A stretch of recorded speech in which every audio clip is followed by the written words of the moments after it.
Assalamualaikum warahmatullahi wabarakatuh. Perkenalkan, nama saya Mela Oktavianti, NIM K7119160 dari kelas 4B.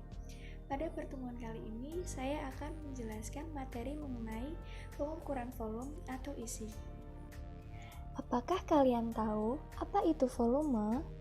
Volume adalah isi atau besarnya benda pada ruang.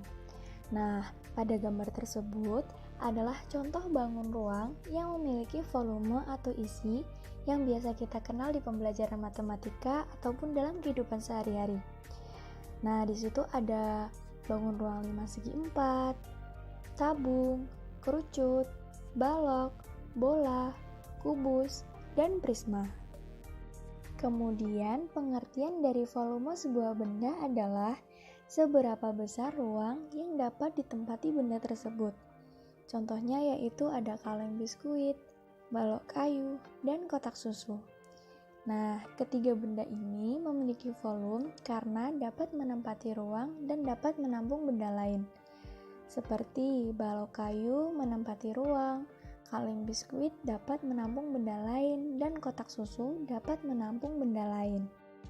Mengukur volume berarti membandingkan volume suatu benda dengan satuan ukuran volume. Nah, satuan ukuran volume itu terdiri atas satuan tidak baku dan satuan baku. Apakah kalian tahu apa itu satuan tidak baku dan satuan baku? Satuan tidak baku adalah satuan yang apabila digunakan oleh orang yang berbeda, maka dapat menghasilkan hasil pengukuran yang berbeda pula. Sementara itu, satuan baku adalah satuan yang apabila digunakan oleh siapapun atau siapa saja akan menghasilkan pengukuran yang sama. Contoh dari satuan tidak baku yaitu dapat diukur dengan menggunakan satuan ukuran berupa gelas, kaleng, plastik, dan sebagainya. Misalnya, suatu ember berisi air penuh, kemudian akan diukur dengan menggunakan satuan ukuran gelas. Ada berapa gelas pada satu ember air tersebut? Nah, di sini satu ember air dapat terisi dengan 5 gelas. Jadi, volume air dalam ember ada 5 gelas. Contoh selanjutnya yaitu jika satu ember dapat terisi dengan 5 gelas air, maka ada berapa volume dalam 2 ember? Apabila pada satu ember berisi 5 gelas air, maka 2 ember akan berisi 10 gelas air. Caranya yaitu 5 dikali 2. Mengapa 2? Karena ada 2 ember, sehingga hasilnya 2 ember memiliki volume 10 gelas air. Setelah kegiatan pengukuran volume dengan menggunakan satuan ukuran tidak baku, dapat dilanjutkan dengan mengenalkan dan menggunakan satuan baku untuk volume. Misalnya, dalam seember air tadi ada berapa liter? Nah, langkah pertama yaitu kita membuat anak tangga dalam satuan volume liter. Urutannya dari yang paling atas yaitu kiloliter, hektoliter, dekaliter, liter, desiliter, sentiliter, dan mililiter. Nah, apabila turun satu anak tangga, maka bilangan asal dikali 10. Apabila naik satu anak tangga, maka bilangan asal dibagi 10. Contohnya yaitu 3 liter ada berapa desiliter? Kita ubah terlebih dahulu dari liter ke desiliter. Nah, dari liter ke desiliter yaitu turun satu anak tangga. Maka bilangan asal dikali 10. Hasilnya yaitu 3 liter sama dengan 3 dikali 10. 10 karena liter ke desiliter turun satu anak tangga sehingga dikali 10. Jadi hasilnya yaitu 30 desiliter. Contoh selanjutnya yaitu 5 liter ada berapa sentiliter? Nah, kita ubah terlebih dahulu liter ke desiliter, yaitu turun 2 anak tangga. Maka bilangan asalnya dikali 100, sehingga 5 liter sama dengan 5 dikali 100 karena turun 2 anak tangga. Jadi hasilnya 500 centiliter. Contoh yang ketiga yaitu 400 ml ada berapa sentiliter? Nah, kita ubah terlebih dahulu mililiter ke sentiliter. Mililiter ke sentiliter naik 1 anak tangga, maka bilangan asalnya dibagi 10. Jadi, 400 ml sama dengan 400 dibagi 10 karena naik 1 anak tangga. Sehingga hasilnya yaitu 40 centiliter. Adapun satuan standar volume adalah meter kubik atau biasa disingkat dengan M kubik.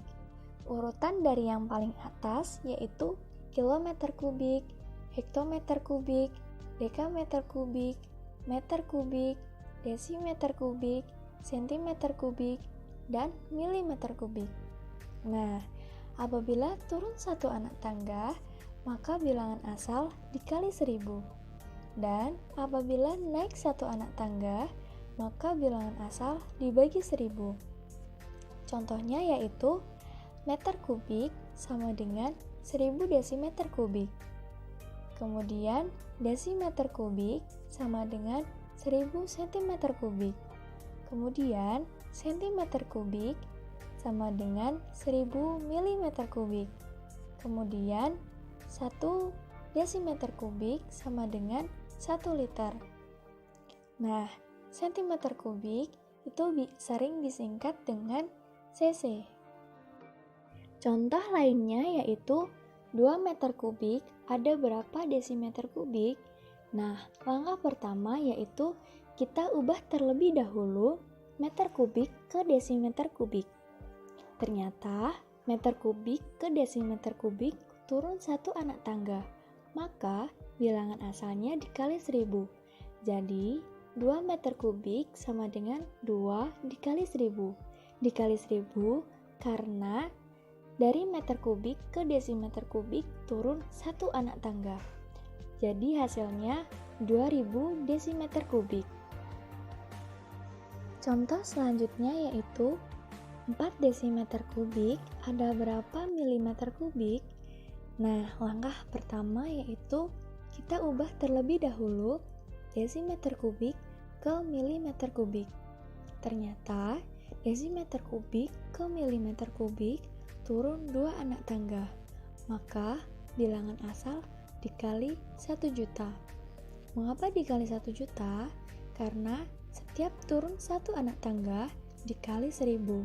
Nah, dari desimeter kubik ke milimeter kubik turun 2 anak tangga, jadi dikali 1000 dikali 1000 menghasilkan 1 juta.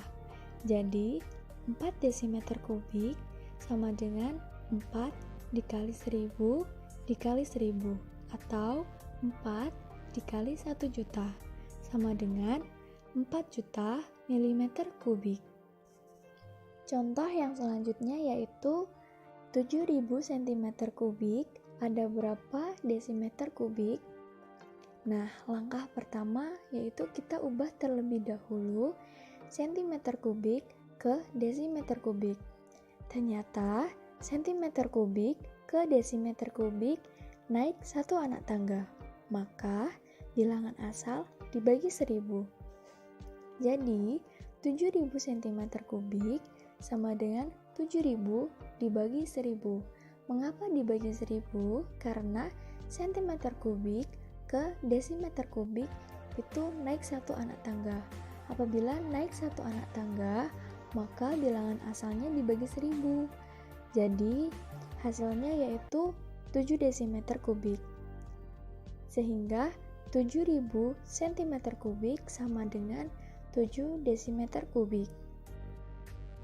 Contoh yang terakhir yaitu 6 juta cm kubik ada berapa meter kubik? Nah, langkah pertama yaitu kita ubah terlebih dahulu centimeter kubik ke meter kubik. Ternyata centimeter kubik ke meter kubik naik 2 anak tangga, maka bilangan asal dibagi 1 juta. Mengapa dibagi 1 juta? Karena setiap naik 1 anak tangga, bilangan asal dibagi 1000. Nah, dari sentimeter kubik ke meter kubik naik 2 angka, jadi bilangan asalnya dibagi 1000, kemudian dibagi 1000 lagi, jadi dibagi 1 juta. Jadi 6 juta cm kubik sama dengan 6 juta dibagi 1 juta. Hasilnya yaitu 6 juta cm kubik sama dengan 6 meter kubik. Sekian materi yang dapat saya sampaikan. Apabila ada kesalahan, saya mohon maaf.